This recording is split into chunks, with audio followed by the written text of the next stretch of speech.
Bonjour pour tout le monde. J'espère que cette vidéo vous donne une idée claire et plusieurs informations sur la structure de la langue espagnole et comment peut-on faire et peut-on composer des phrases simples.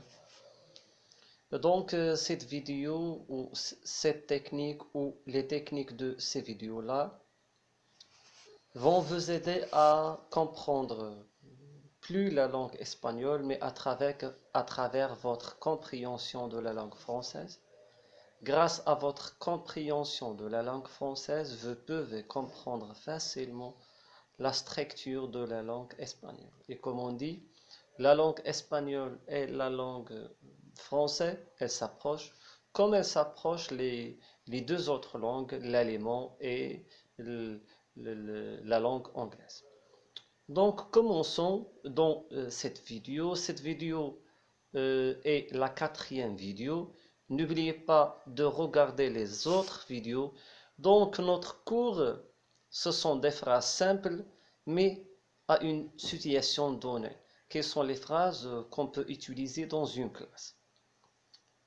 On est en classe, donc quels sont les éléments, quelles sont les phrases simples que je peux construire pour communiquer soit avec mon professeur ou avec mes collègues. Mais n'oublions pas que ce sont des ressemblances, que ce sont des mots qui s'approchent, ce sont des structures qui s'approchent, qui va vous aider à bien comprendre la langue espagnole. Commençons maintenant. La première phrase. Écoutez et répétez les phrases. Écoutez et répétez les phrases. Les deux verbes sont conjugués au pronom veut. Écoutez et répétez les phrases. En espagnol, on donne l'ordre, mais à une personne impersonnelle, d'une façon impersonnelle. On le conjugue avec le L. Escucha et répétez las frases. Escucha et répétez, c'est un pronom usted. Usted, c'est EL. C'est elle. Escucha et répétez las frases. Escucha et répétez las frases. Escucha et répétez, on parle avec beaucoup d'hommes, mais d'une façon impersonnelle. Écoutez et répétez les phrases. Escucha y repite las frases. Les phrases, las frases. Les livres, los libros. La deuxième phrase. Je ne comprends pas. Je ne comprends pas. En français, on met la négation avec je ne. Je ne, mais en espagnol, on n'utilise pas je ne, on utilise non, tout simplement. Et on conjugue le verbe dans le temps qu'il convient. Donc, je ne comprends pas, no entiendo. No entiendo. El verbo entender. No entiendo. Je ne comprends pas. No entiendo, señor. No entiendo, profesor. Puede repetirle. Vous pouvez le répéter. Puede usted, puede, professeur, répéter le pronom. Vous pouvez le répéter. Le, en espagnol, s'écrit à la fin. Puede usted répéter le. On va voir cette technique, mais avec d'autres phrases. Ça se prononce comment? Ça se prononce comment? On dit cette phrase en français. Ça se prononce comment? Mais on peut dire comment se prononce. Comment se prononce avec une interrogation sur la tonalité. Comment se prononce? Et en espagnol, c'est la même structure. Comment se pronuncia? Comment se pronuncia? Se pronuncia. C'est-à-dire un verbe aussi réflexif. se prononcer. Se prononcer. Donc, comment se prononce? Ça se prononce comment? C'est la même phrase.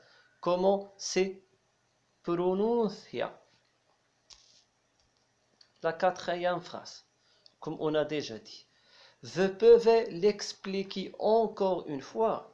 Vous pouvez l'expliquer. Podría, vous pouvez, podría l'expliquer, explicarlo. Lo, c'est l'expliquer, les. En français, on met le pronom avant le verbe. Mais en espagnol, on met le pronom attaché à la fin du verbe. Attaché à la fin du verbe. C'est le verbe à l'infinitif. C'est le verbe à l'infinitif. C'est le verbe à l'infinitif. En espagnol, on met le pronom à la fin. C'est le verbe. C'est le verbe. Et conjugué, on met le pronom avant le verbe. C'est un peu autre chose. Podría explicarlo. C'est le verbe explicar et conjugué. On peut le mettre avant le verbe.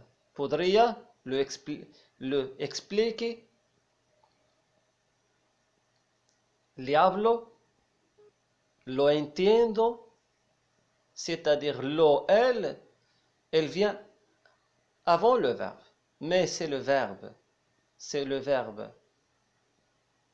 à l'infinitif. Explicar, explicar. On met le pronom après le verbe. Podría explicarlo otra vez, c'est-à-dire autrefois, une autre fois.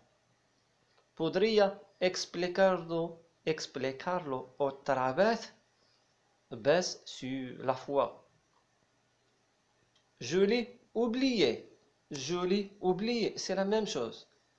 Olvider, c'est le verbe olvidar. Olvidar en el pasado. En el pasado, c'est-à-dire de le passé. Je l'ai oublié. Lo olvide. Lo olvide. Pourquoi on met lo avant le verbe? Car olvide, c'est conjugué dans le passé. Olvidarlo, olvidarlo, lo olvide, olvidarlo, lo olvide. Si vous avez conjugué le verbe, vous devez le mettre le pronom avant le verbe. Je serai absent, je serai absent. Comme on dit dans les autres phrases, je serai, le pronom je est absent. Yo estaré, on ne dit pas yo, non, estaré ausente. Estaré, c'est-à-dire je serai. Estar en el futuro. Estar en el futuro, c'est-à-dire le verbe être au futur. Il y a, pour la langue espagnole, il y a deux verbes comme être. Le verbe ser et le verbe estar. Soy, estoy. Je peux utiliser soy dans quelques conditions, dans quelques situations, et je peux utiliser soy ou estoy dans des situations différentes. Je serai absente, estaré ausente, absente, ausente. Je serai présent, estaré presente. Presente et présent s'écrivent avec la même façon, mais la prononciation est différente. Je serai présent. C'est une fille parle, je serai présente. Et en espagnol, le TE à la fin, c'est toujours. On ne met pas la différence entre la fille et l'homme dans ce mot. Estaré ausente, estaré presente. C'est le contraire de absence, c'est présent. Ne regardez pas, ne mirez. El verbo mirar. El verbo mirar, el verbo c'est-à-dire le verbe. El verbo mirar, c'est le verbe regarder. Ne regardez pas, ne mirez, ne regardez pas, ne mirez tout simplement. Ne regardez pas le livre, ne mirez el libro. Le livre el libro. Ne regardez pas le livre, ne mirez el libro, c'est la même chose.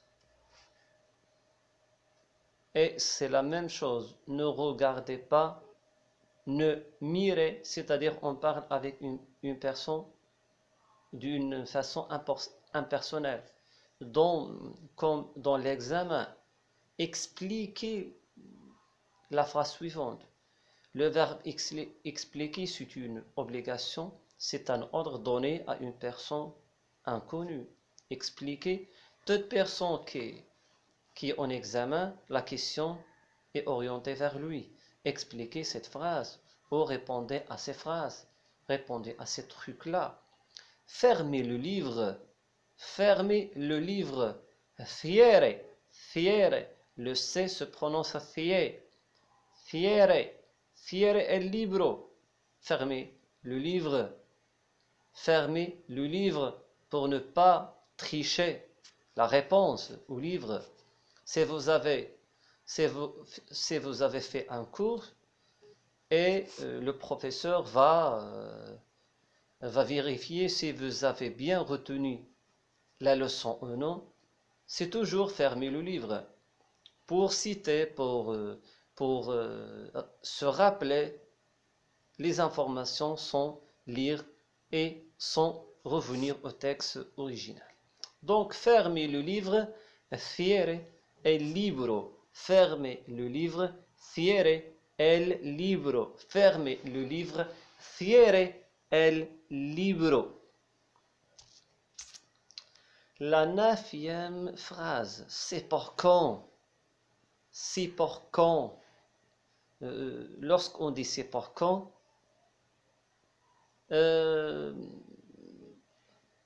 on interroge sur l'heure, sur le temps. Quand? Si pour quand, c'est-à-dire on sait de quoi on parle. Le professeur a parlé d'un examen. Et on est en situation qu'on parle d'un examen. Lorsque je dis si pour quand, c'est-à-dire c'est pour quand sera l'examen. Donc, on sait le quand de quoi. Le quand, c'est le temps. Si por quand, para cuando es. Para cuando es. C'est à la fin. En espagnol, es. Es. Le ES à la fin. Es. Para cuando. Quand. En espagnol, cuando. Cuando. Balen. شحال. Combien ou para cuando es. Para cuando es. C'est la dernière, c'est tout simplement venez ici. Venga aquí.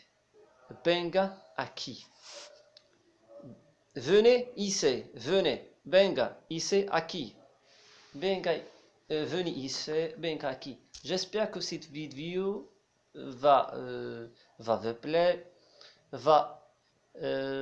J'espère que cette vidéo a répondu à votre besoin. Et j'espère que cette vidéo va vous encourager de bien comprendre et de bien commencer à lire et à apprendre la langue espagnole. Si vous avez aimé la vidéo, cliquez j'aime et commentez la vidéo pour encourager la chaîne de se développer et de développer autres vidéos à la prochaine. Et n'oubliez pas de partager le lien de la chaîne et le lien de la vidéo avec vos amis pour que les informations circulent et pour les biens des autres. Merci.